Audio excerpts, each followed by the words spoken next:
Oh my god, he's doing it again, ranting at the computer for whoever knows how goddamn long. Yes, it is I am back. Because if I don't start ranting about something, something in here is going to make me insane. More insane than I already am. So, what the hell am I going to rant about today? What the hell's the topic today? Expanded media, like books for video games and such. Specifically, why they can work and why they can go horribly wrong. And note, this again is just me ranting. I don't have examples on hand. It's just something interesting that I want to talk about and get the ball rolling. So, what the hell am I talking about? So, in a lot of video games, movies, books, that kind of thing, they will have expanded media. For like Halo and 40K and Gears of War, we got lots and lots of books, especially for like Star Wars. So on and so forth. But can they be good? Can they be bad? The answer is yes. They can be incredibly good. They can be incredibly helpful to creators of a game, so on and so forth. Or it could be ways to add on to a story that they weren't able to do in the time frame of game development.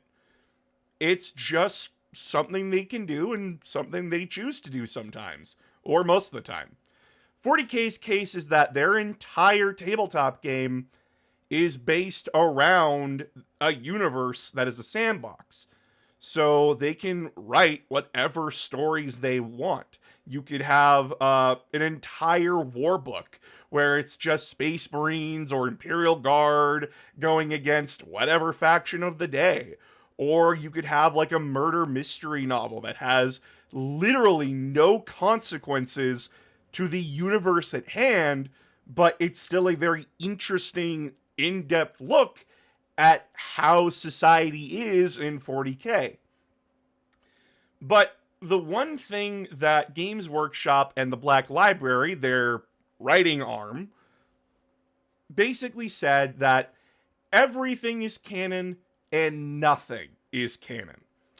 Because Warhammer 40K is a big universe, but it is told from the perspective of an administration that doesn't work. Its entire bookkeeping and history completely fucked. Gulliman, when he got back in charge, basically went through the records that everybody laid down and went, what the hell am I looking at? Because he had contradictory information. Typhus Cain is alive. Typhus Cain is dead. Typhus Cain was married, except he wasn't. What is going on? You can interpret it however the fuck you want. And that's the point. Warhammer is meant to be a sandbox game where your faction can exist, just no one has officially kept track of it. So, like, yeah, anything and everything can exist within the universe, and we've had situations where fan-made creations actually did become canon within Warhammer 40K's universe, which, good for you. So it works very well for Warhammer 40K. It also works very well for Star Wars. My God. I don't give a shit what anyone has to say about EU is better or the new Disney is better. It worked either way. The expanded universe back in the day was basically just the most insane shit you could throw at the wall. Palpatine has returned somehow is not just a fucking Rise of Skywalker thing. It's in the expanded EU. It was there. It was the most hated story in Star Wars. But we also got, like, the Yuuzhan Vong and all that kind of stuff. Admiral Thrawn, one of the most popular Imperial characters to ever exist, was book only. Ain't that a kick to the fucking head? And then Thrawn, of course, got into books, well, into other books, and then he got into games and such. Congratulations. We got the blue guy. But it worked. And then when Disney took over, yeah, some books were hit or miss, but just the same as the EU, a lot of books were hit or miss. Ignore the sound outside. That is a lawnmower.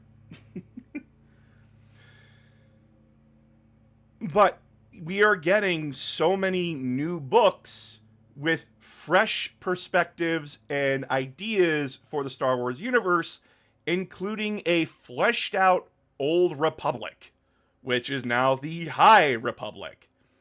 Which basically makes sense, is that the Republic was in its golden age for 1,000 years, and then it declined into what we see in the movies. And it's very interesting to see how that happened over the span of 1,000 years. And again, it did really good. It's doing fairly well. People are enjoying it. There are the criticisms. Of course.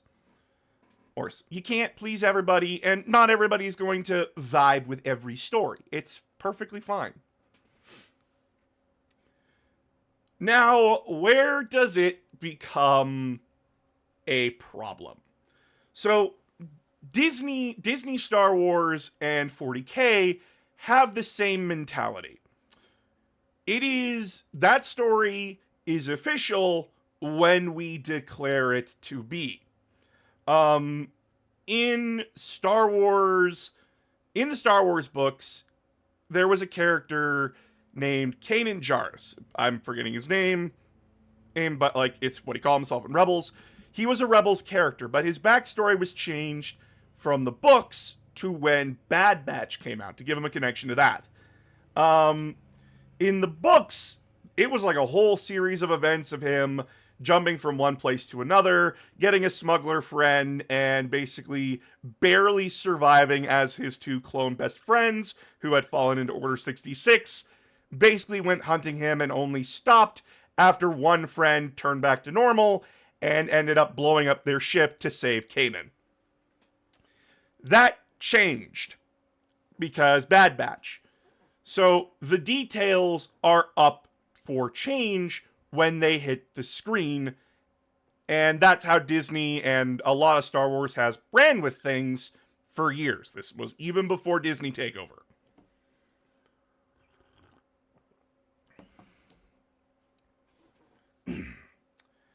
Now, Halo. I have been replaying the Halo games, both for my wife to know what the fuck a Halo is, and by the way, we got up to Halo Infinite, and we just haven't had time to sit down together and keep playing it. But, yeah. But we also read the books, because the books for Halo are incredible. They are very well-written books.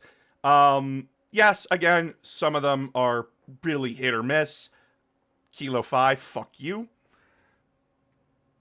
But here's the thing that a lot of people need to know about Bungie, the books, 343, and Microsoft. Bungie hated the Halo books. They fucking despised them because it was other people they didn't know being told to write stuff about their universe. And they did not like people meddling in their stories, even though Microsoft, their bosses, were the ones saying, get over it. It doesn't affect the games. It infamously led to Bungie saying, it is canon when we say it's canon. And that infamously led to the development of Halo Reach. Which, if you didn't know, you didn't know. But a lot of book fans hated Halo Reach. They hated what it did to the story. They hated what it did to John and the Spartan 2s. They hated what it did to the Covenant. And if you read the book and then play the game, yeah, it really feels off because Halo Reach, the game, basically said Reach fell within a month. And a lot of shit happened that you didn't get to see. Whereas Halo the Fall of Reach took place during a day. Everything happened in a day. In fact, in the book, it is impossible for the Pillar of Autumn to be where it was in the game. They were in fucking space getting ready to leave. So, Bungie leaves. Bungie is done with Halo. They made Halo ODST, they made Halo Reach, they made their 2 extra games for Bungie, well, for Microsoft, and then said, get fucked, we're off to make Destiny. And while that was happening, Microsoft made 343 Industries. Basically, Bungie employees that were pretty low on the totem pole compared to everybody else, but still had experience working in it, along with a lot of new people that were Halo fans or were people looking for a paycheck. And totally fair, people need to eat. However, they had the unenviable job from Microsoft given to them on a shit platter saying, make this work. Make Halo Reach and Halo the Fall of Reach work. Make all of the books work within the time frame of the games. That is an unenviable position on a writer's part. Make these stories that don't connect very gracefully, make them work together, or you're fired.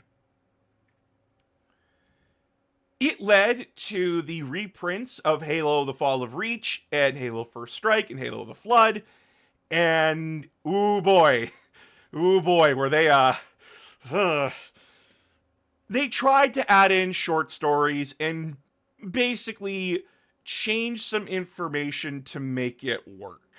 Like, oh, Halo Reach can happen. It's just like the Covenant fleet was really small. It was just a capital ship and its carrier, just like right beside it.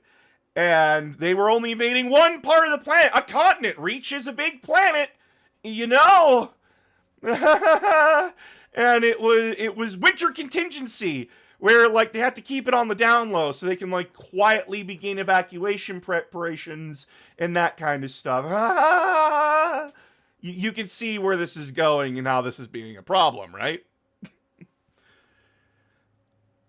So, with that uncomfortableness out of the way, Halo 5.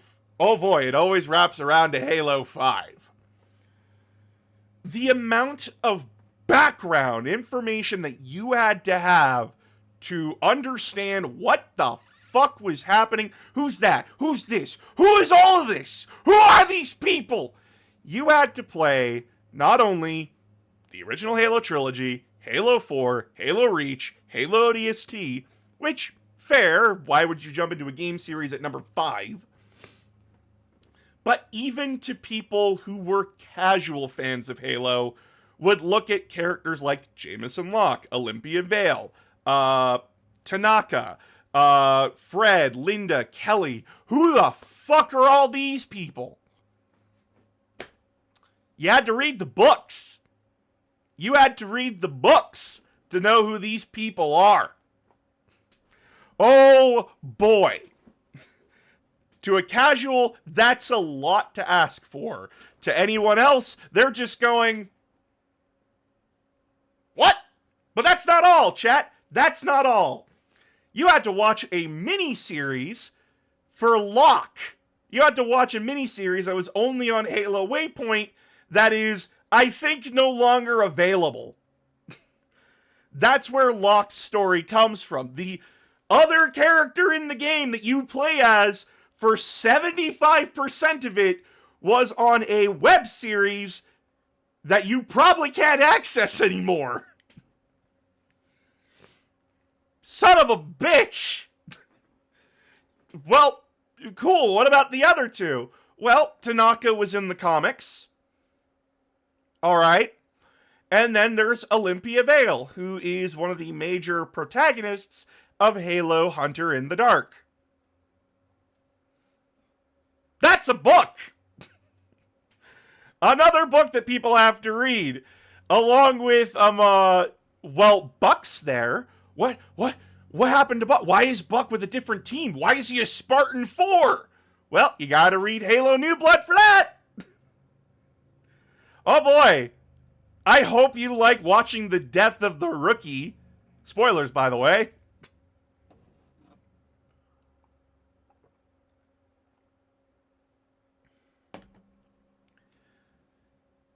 It leads to a lot of frustration and media fatigue. Because reading a Halo book here and there is really fun. It's really good. Having to read to catch up is not a good thing. And though I do not like Kilo 5, the best way that 343 actually handled the books was at their start. When it came to the Forerunner trilogy. Sorry, I'm turning on a fan because it's hot in here. What is the Forerunner trilogy? Well, it's the backstory to Halo. It is essentially 343 Industries taking all the notes, everything that Bungie left behind, and essentially telling the story that Bungie just kind of didn't want to tell. Because Bungie was like, show, don't tell, and tell only what you need to know. Whereas 343 Industries was just like, nah, let's expand on the Forerunner Flood War. Let's go deep into this shit. Let's really get into the meat and potatoes of it. What the hell happened? Who did what? What is going on?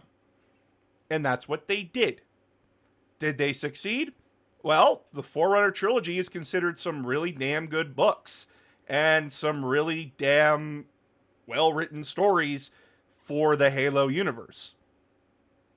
Which then led to, in my opinion, Halo 4, which is the best goddamn story out of all of the Halo games. Yeah, I fucking said it. Whew, I had the coldest takes. But here's the problem. Why didn't it work for Halo 5 and everything? Why did this hurt it more than it helped? Well, a lot of people don't like being told, go to this and that to figure it out. They don't want to do that. They want to play the game. And it gets really frustrating when they're told stuff and they're just like, what? What the fuck? Because, oh, well, you should have played Spartan Ops for Halo 4, or you should have played, or you should have fucking read this book that mentioned it, like, maybe once. That's not fun for a lot of people. It's really not. And it really fucks with development. Because now, game developers have to spend their time reading books and everything, trying to make sure that everything is working together. And inevitably, something's going to slip through the cracks and cause a lot of problems. Much like how Cortana survived.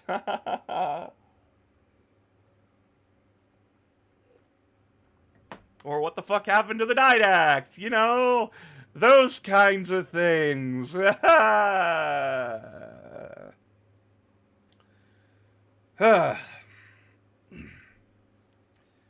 It can be extremely frustrating trying to get stuff to make sense together. And again, 343 Industries was given the unenviable position of having to keep the books in mind when making the story and the games, where Bungie didn't have to, because they didn't want to. And they placated Microsoft by basically saying, if we think it's cool, we'll do it. Basically, just if they looked at an idea in the book, thought it was cool, they would implement it into the games. Cool, great, awesome. But you can see how that mentality really screwed over 343, because not all the books connected very well with the games, because a lot of the books were standalone. So, like, they didn't really care about, like, what the games were doing. They were just telling the story of the Halo universe while the Halo games were doing their own thing. But then, at gunpoint, Microsoft just went, "You will do this! You will do this!" Leading to a lot of headaches. Now again, this is not saying the Halo books are bad. They are very good. They are written by very talented authors and writers, and they have some of the best stories within the Halo universe. Good stories to always start out with. It's Halo: The Fall of Reach, Halo: First Strike, Halo: The Cole Protocol, and what is it? Oh my God, Halo: Broken Circle. That's also a good one. Divine Wind was also really good. But what about other franchises? I mentioned Gears of War. Gears of War has its own book series. Yeah, that game series where people are like, oh, it's like the Mountain Dew and Dorito, like fucking total frat boy bro game, right? No, it's not. It's actually really sad and depressing, and a really good look at the human condition when put through very extreme and tough circumstances, and that how war literally emotionally breaks people. It's a trip. It's a fucking trip. But they have their own books as well, and the guys that originally made Gears of War did keep the books in mind, but they more kept it in the background, i.e. like cog tags that you could find, and other supplemental material that you could find, which, you know what? Good idea. Good idea. Coalition, same idea. The guys who now make Gears of War, the Coalition, which is basically Gears of War's 343 Industries, they did the same thing. Just keep all relative background information to findable collectibles within the game. Not a bad idea. And then there's a time skip in Gears 5 by 4 months. Where the fuck did this come from? Characters are acting different. Characters are acting like dicks to each other. What is happening? Well, you gotta buy a book for that one. Son of a bitch! God damn it! I have to read a book which takes place in between the time skip? Why didn't you just do the book for the plot? God damn it! It's so frustrating! And it ties right back in to another game, Gears Tactics, which is just XCOM Gears of War. Just to explain, like, oh yeah, your mother is related to the Locust Queen, girl. Why? Why did you need the book? Why did you do the time skip? Who decided this? Have I read the book? No, I watched a synopsis of it. I don't get to judge the book's quality on being good or bad. I get to judge, however, that it's a stupid-ass decision, and I've elected to ignore it. Because it just explains why everyone's being a dick. Which I don't like. If the book's only reason to exist is to give us more information that A, we already knew, and B, just to explain how characters are acting, it is not a book worth reading, in my opinion, and it can get really annoying. Because, like, it doesn't add anything to the universe, it doesn't add anything to the story or the characters, it's just, this is what happened. Cool, you couldn't have just done this in the game? Like, fuck, dude, come on. Then there is just nothing burgers. There is just the books that really, they don't do anything, they don't hurt the universe by existing, but they sure as hell aren't helping it. Like the Dead Space books, like Dead Space Martyr, which basically just goes on to explain why unitology exists, why these insane fuckers exist. And it literally just does nothing. It's set like 500 years, it's set like 400 years before the events of Dead Space. It just explains like how humanity came in contact with the markers and who the fuck Michael Altman is.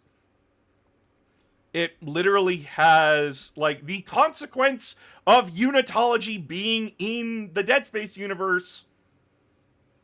But that's about it. It's the backstory of unitology, and it's already in the games. You can pretty much make an assertion, and Dead Space games actually leave a lot open for you to be like, oh, so this Michael Altman guy was actually a pretty decent dude, but like unitology killed him so they could have their murder. Okay. And then the book basically just like goes on to scream it in your face like, it happened! The church killed him!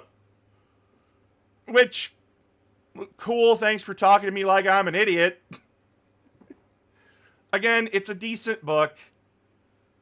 It's not much needed to enjoy it. And then there was another Dead Space book, which just, like, has, like, it's supposed to be doing, like, what Halo did, and, like, oh, it's more stuff happening within the universe.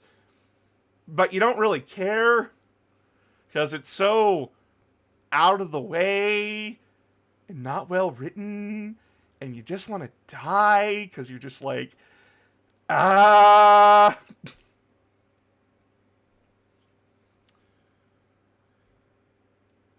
Is it good to expand the story of your universe or the world that you are trying to tell? Yes, it is very good to do that. It allows people to have fresh perspectives on factions or characters within a universe or world that you are interested in and might want to learn more about. The entire Shadows of Mordor games are you essentially doing politics and seeing how the Uruk-hai go about their lives and trying to figure out what the hell to do with themselves. Other games, like Warhammer 40k's Dawn of War and Dawn of War 2 and Dawn of War 3, they're just other microscopes into a massive sandbox universe focused on a very small part of it, but still are fun and very intense games that are just there to be fun and expand a little bit more on the universe. Then there's like games like Frostpunk, who got a full D&D like RPG game that you can play with your friends to tell the story about how you guys are trying to keep your own generator online so you all don't freeze to death. That's very good expanded material that you can enjoy together. The Portal comics, though they are not essential to read, answer a lot of those questions that you have in the back of your head. Like Ratman.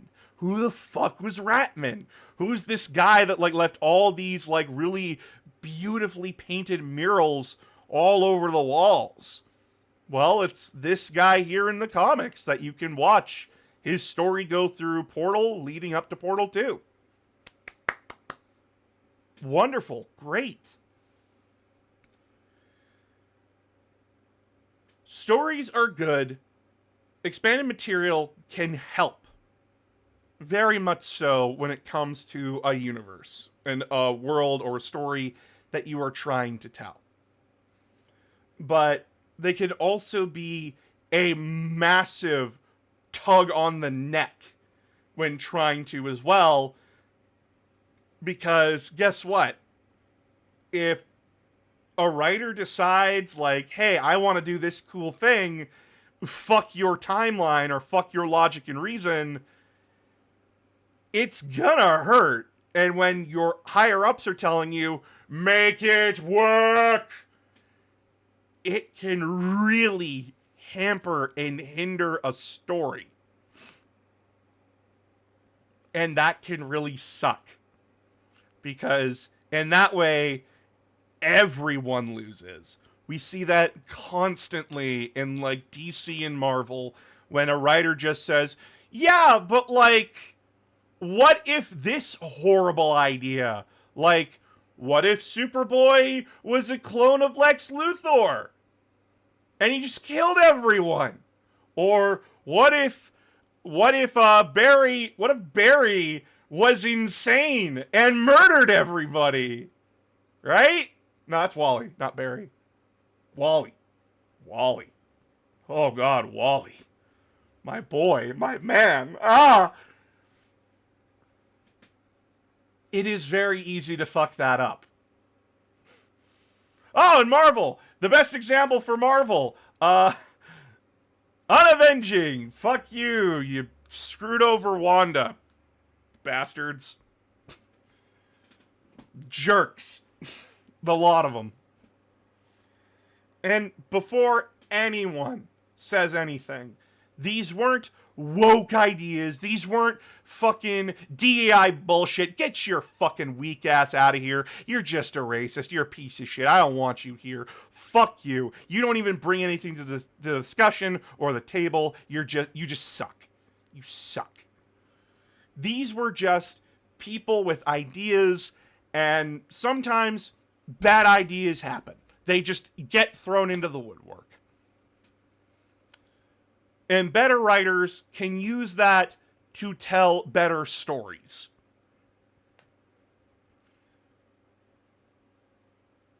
A bad story does not ruin a world or universe. Dead Space 3 did not ruin Dead Space. EA ruined Dead Space. Let's just be perfectly honest here.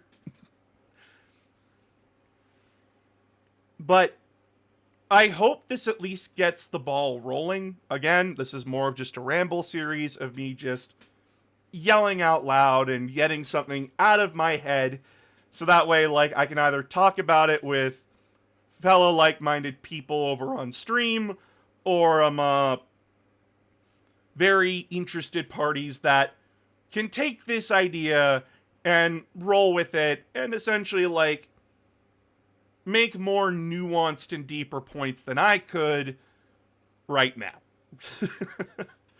But yeah, let me know down in the comments what you think about, like, expanded media and stories. Like, stories that actually helped you get into the universes and games and movies, and stories that got you into them. Or what story did you go like, what the fuck is this doing here? Why is this here? Why is this a thing? Because these are very fun, and I want to know. But until next time, my beautiful people, the Halo 3 video will come out in... Looking at the calendar. 15 days! 15 days. Yes. Good times. But in the meantime, don't forget to like, don't forget to comment, don't forget to subscribe, and hit that bell icon for notifications, and don't forget to join my Patreon, where you get to watch a video a week early. It really does help me out, and helps keep, you know, a roof over my goddamn head. Oh my god. But yeah, thank you all so much for watching, and I'll see you all next time. Goodbye, everybody!